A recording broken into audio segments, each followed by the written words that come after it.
আমাদের সকল দর্শক বন্ধুদেরকে ওয়েলকাম জানাই নিহার্স কিচেনে। আজকের রেসিপি হলো ব্রোকলি ও চিজ দিয়ে এক সুস্বাদু পাস্তার রেসিপি শেয়ার করছি আপনাদের সাথে। এই রেসিপি আপনাদের খুবই ভালো লাগবে।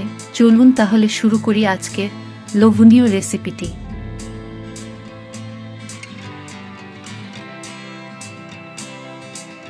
বন্ধুরা, সমস্ত উপকরণগুলো আগে স্লাইডের মধ্যে বলে দিয়েছি, তবে এখানে সিজওয়ান সসটাকে শো করেছি, বাট ওটা ব্যবহার করিনি, কারণ প্রথমে আমার মনে হয়েছিল অ্যাড করব, কিন্তু প্রয়োজন পড়েনি, তাই আর করলাম না।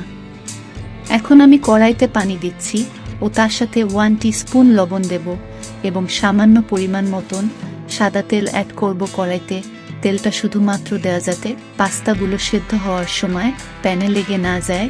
এরপরেই পাস্তাগুলোকে দিয়ে দেব, দিয়ে মিডিয়াম ফ্লেমে ঢাকনা বন্ধ করে 5 থেকে 7 মিনিট মতন সেদ্ধ হতে দেব। ওদিকে পাস্তা সেদ্ধ হচ্ছে আর এদিকে অন্য একটা পাত্রে আমি ব্রোকলিগুলোকে সেদ্ধ হতে দেব। এবারে ওগুলোকে দিয়ে দিচ্ছি, দিয়ে জাস্ট একটা বয়েল দেব, তবে খুব বেশি সময়ের জন্য।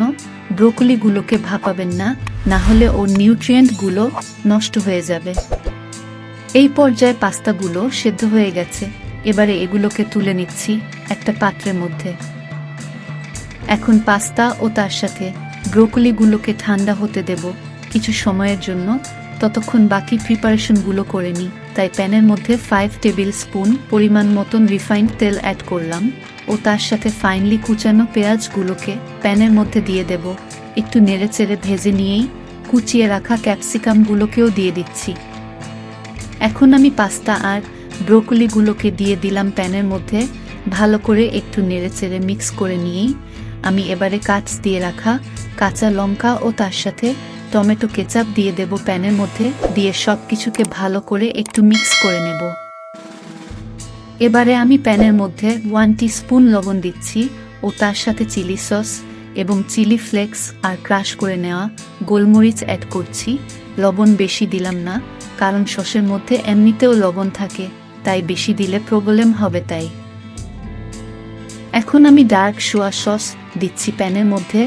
এটাও পরিমাণে কম অ্যাড করলাম, কারণ বেশি দিলে একটু কালচে হয়ে যাবে, আর সোয়া সসেও লবণ থাকে, তাই কমই দিলাম। এবারে আমি প্যানের মধ্যে ধনে পাতা ছড়িয়ে দিচ্ছি ও তার সাথে একটা চিজ কিউব গ্রেট করে নিলাম।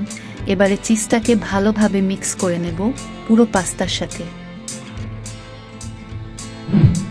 আমাদের ডিলিশিয়াস ব্রোকলি চিজ পাস্তা তৈরি হয়ে গেছে।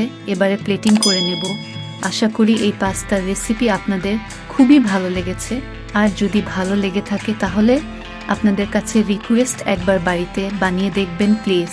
আর চ্যানেল ভিজিট করে দেখার আমন্ত্রণ রইল আপনাদের সবার কাছে। আপনি নতুন কিছু নিশ্চয়ই পাবেন। বন্ধুরা, আজ তাহলে এই পর্যন্তই। ইনশাল্লাহ আপনাদের সাথে দেখা হবে খুব তাড়াতাড়ি একটা নতুন ভিডিওতে। ভালো থাকবেন, সুস্থ থাকবেন। আল্লাহ হাফিজ।